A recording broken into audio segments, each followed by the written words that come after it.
Okay, this is Merville Myers, your blogger from Alma Grove. I'm going to put some evidence on record about my experiences with the Caribbean soldiers and how I come to know about Mr. Welch fighting in the war. But first, I have to go back in time to tell you a little bit about myself and my knowledge and experiences about Caribbean soldiers, starting with my early beginnings, and I will give credence and acknowledge the role that my son's father, Alvary Michael Legister, played in my life as a little girl who experienced trauma from the time my father was stricken with Parkinson's disease.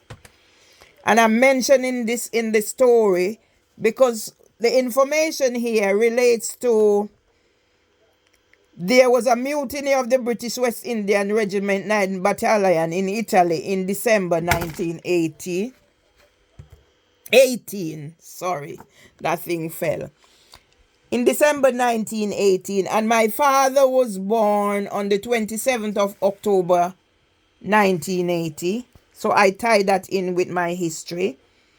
Also, the fact that my father developed Parkinson's, and that's how I happened to develop traumas, and the role this young man played in my life. He eventually went on to become a soldier in the Jamaica Defense Force, reach a very high status in the army. He also came to the United Kingdom for training twice. And I think that should be considered as of high relevance to the story I am telling with regards to how I know that Mr. Rizal, aka Massey Welch, fought in the war. The connections between Mr. Welch's wife, Mrs. Ura Hewin Welch, Mrs. Ura Hewlin Welch, and my mother, who were related. Yeah? And then I have to put into context the fact that my mother and the Reverend Rose Hudson Wilkins' grandmother are related, or were related. Both are now deceased. So I'm putting into context the soldiers, the significant people. I grew up in Jamaica,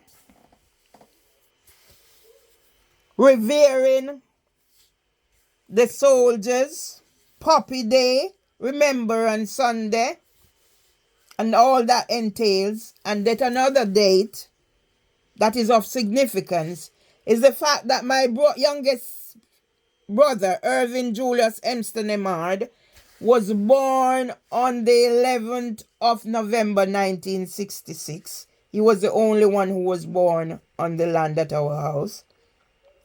And as I said, the role this young man, Legister, who later became a soldier, played in my life is significant in making me who I am today. This person who is passionate about all the causes. Yeah? Because here I am, 9+ years after the death of my mother. My husband and I are traumatized because of the experiences I have encountered here, not once, Yeah, twice with miscarriages of justice. And for your information, that's a photograph of my son's father and me and my brother at Coronation Market in Kingston. The last time I saw my brother alive. Yeah, and it was after the death of my brother that I experienced what I experienced. My brother wanted to join the army. My brother wanted to join the police force, but he was never successful.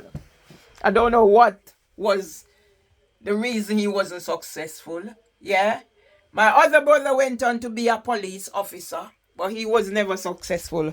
But people mistakenly think he was either a soldier or a police. To the crux of the matter about,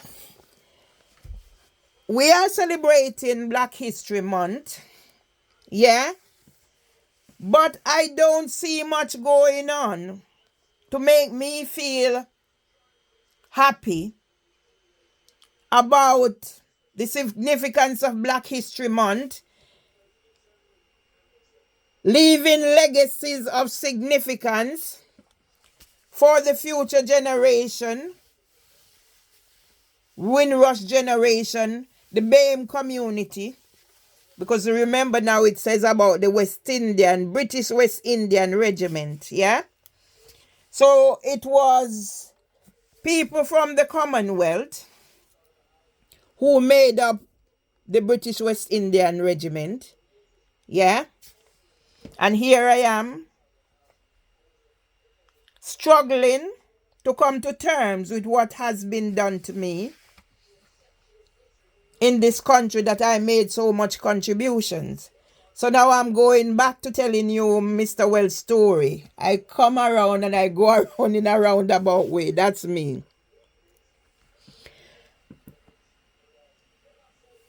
I was living, and let me tell you how long I've been living at this address. I moved here in December 2000 as a result of domestic violence. Before that, I came to the United Kingdom and I lived at 17 Dentruet House, Robsart Street, Stockwell, SW9OBN. Although the address said Stockwell, I felt closer to Brixton, so I always said I live in Brixton.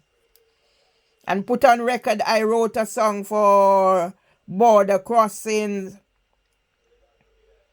Song Street. It's on an app. I'm the composer for Brixton Market. And despite all of that, what is still happening to me?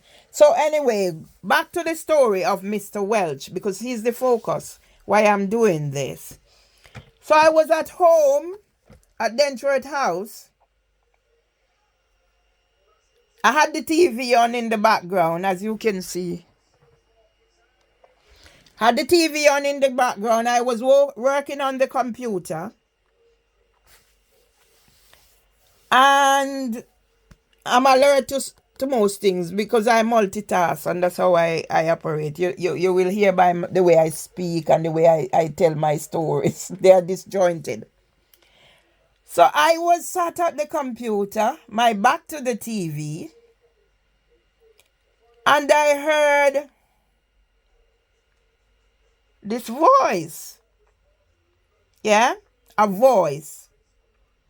I heard this voice and it rang a bell. I know it was Ground Force that was on. Tommy Walsh, Alan Tishmarch, and I can never remember the lady, but I'm looking at her now. She has red hair. It's still on the TV. So they were the ones. And where were they? In Jamaica, at Curfew Place, the home of we call it, they said the old soldiers' home. Yeah? So of course, I heard this voice. Yeah? Hadn't seen Mr. Welch in years. Mr. Welch is a massive, tall man like my brother.